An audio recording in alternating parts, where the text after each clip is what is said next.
What is going on with Xenoblade Chronicles 2 Nintendo Switch 2 Edition? We've got the first details on the behemoth that this game is, and it has people asking questions exactly how large and the upgrade for this game, like what is going on considering the original file size and the new one. So we're going to talk about that and all the additions that you're going to get with Xenoblade Chronicles 2 Nintendo Switch 2 Edition. We've also got big updates on Splatoon Raiders. This game continues to take the game world by storm, and there's some interesting things that where this game actually beats out many of Nintendo's other big titles in one aspect at least. Plus, we've got more Nintendo Switch 2 news. But before we continue, we are giving away a Nintendo Switch 2 at 140,000 subscribers or on September 1st, whichever comes first. Subscribe, like, comment. The winner will be chosen at random, and it's a worldwide giveaway. Thanks, peeps. Okay, let's get into Xenoblade Chronicles 2 Nintendo Switch 2 Edition. Nintendo has put out the official overview trailer for this game,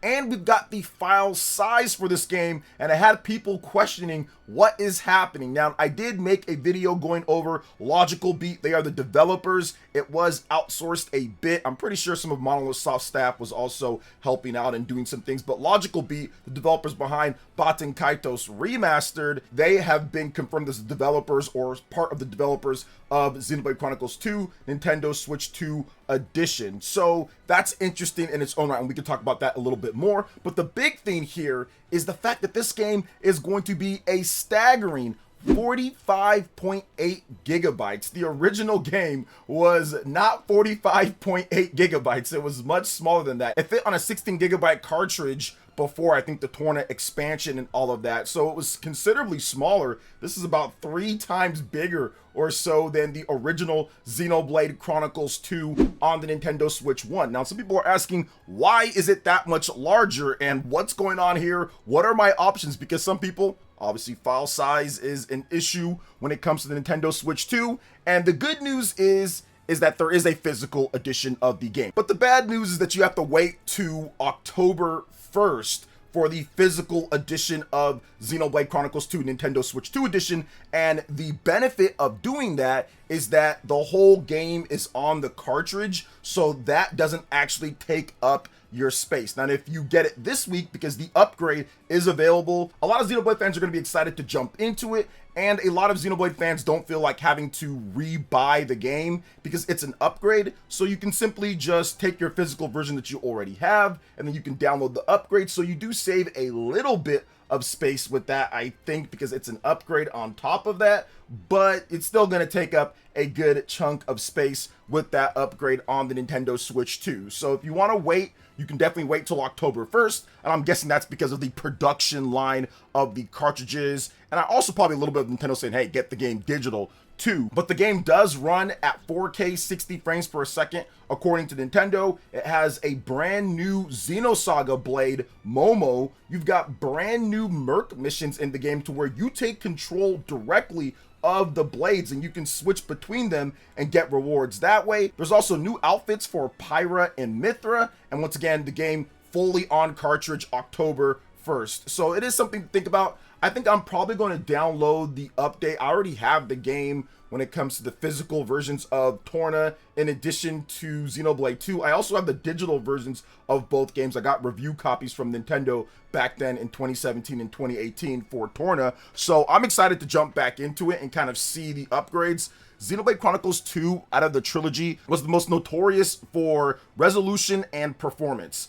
The performance of the game, when it comes to the frame rate at least, was sketchy at times. It definitely dropped frames in certain big cities. It was just a bit laggy and kind of a torture to go through at times if you weren't willing or didn't know where you were going and all of that. Some of the load screens can be a bit long, although it did have a seamless world when you were loading into one particular Titan and everything.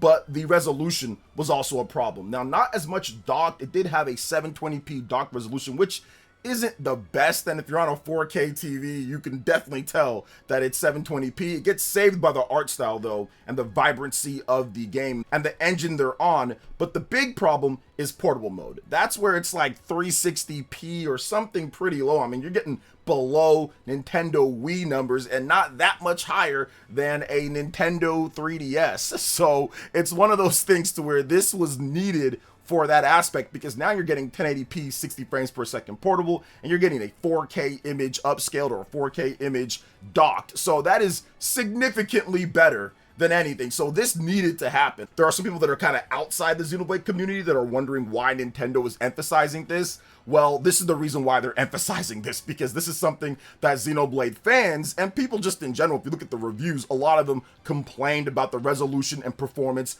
of every Xenoblade game. Xenoblade 1, Xenoblade 2, Xenoblade 3. So we'll see if they can lock it in when it comes to this and getting Xenoblade 2 to run efficiently enough. But what else is efficient is Splatoon Raiders. This game is taking the world by storm at this point. And the funny thing about Splatoon Raiders is that there's always a dynamic between a critic review and what gamers think. And you can see it almost instantly. When scores come out for a game and people think that the game is a lot better than the scores, you will hear people talk about it on social media like crazy. And usually what you see when it comes to it is that sometimes it's somewhat close to what users think and what the media thinks. There are some big drastic differences based off of certain aspects here or there, but sometimes it's usually aligned when it comes down to what people think is really good and the scores they're giving for games. But Splatoon Raiders has one of the biggest gap when it comes down to this that doesn't have any controversy tied to it, like $80 Mario Kart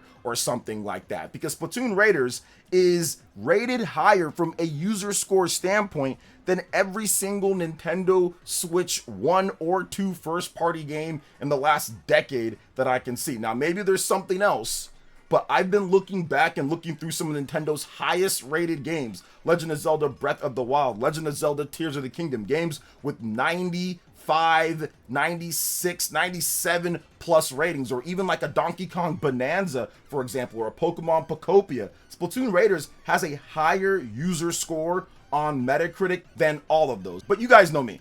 I don't really take user scores serious that much. I don't even really take Metacritic scores super serious. I just go over what other people are saying to get differences of opinion so we can have a conversation about the games and how good and bad or what's good or bad in the game. But Splatoon Raiders is tied with Resident Evil Requiem for the highest user rated score of 2026. And like I said, I went back and looked at Legend of Zelda games and Donkey Kong Bonanza, and it's higher than all of those. Now, we still have to wait a bit more, because as more people play the game, we'll see more people review it. You're going to get review bombs. You're going to get people that are trying to just give it a good score because they see the review bomb. So there is a lot of that nonsense that we see. And once again, I don't take user scores like super serious, but I do look at what people are saying when it comes to social media, and I do look at the reviews that YouTubers do or that people do and how people talk about the games to get a consensus in terms of like what people are thinking, if it's polarizing or not. And Splatoon Raiders by far is some of the most positive reviews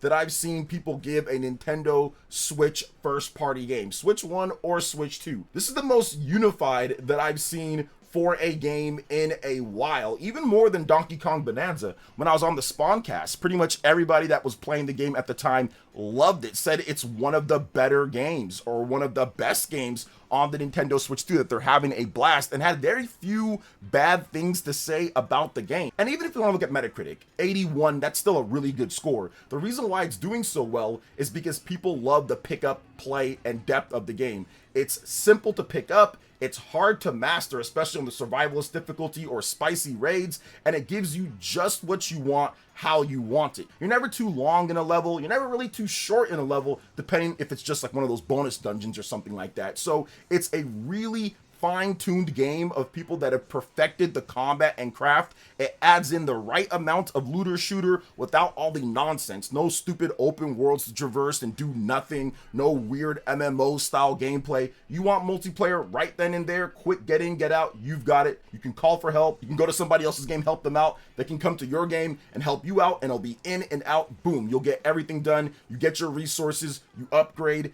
I think that's what's making this game resonate with fans a lot. They like that aspect. Whereas like I think like the major media kind of likes the nonsense tied to a lot of the bigger AAA titles and some of that stuff. They're looking for that, or maybe they're looking for like a crazy cinematic story. Whereas a lot of gamers are looking for just what makes it the most efficient to play and make the game as fun as possible without all the nonsense, without all of the, I would say, extracurricular stuff that can drag down an experience, like a Borderlands, for example. So I think that's what Splatoon Raiders does so well and why it's resonating with the fans. Plus, it's just incredibly like weird, and weird in the best way possible. There's not quite any other game on the market style wise like Splatoon. I mean, the fact that you just shoot ink and then you dive into it to reload, it's a unique mechanic that nobody else has even really tried too much. I mean, there might be some indie games that I'm missing, but there's no games on the scale of a Splatoon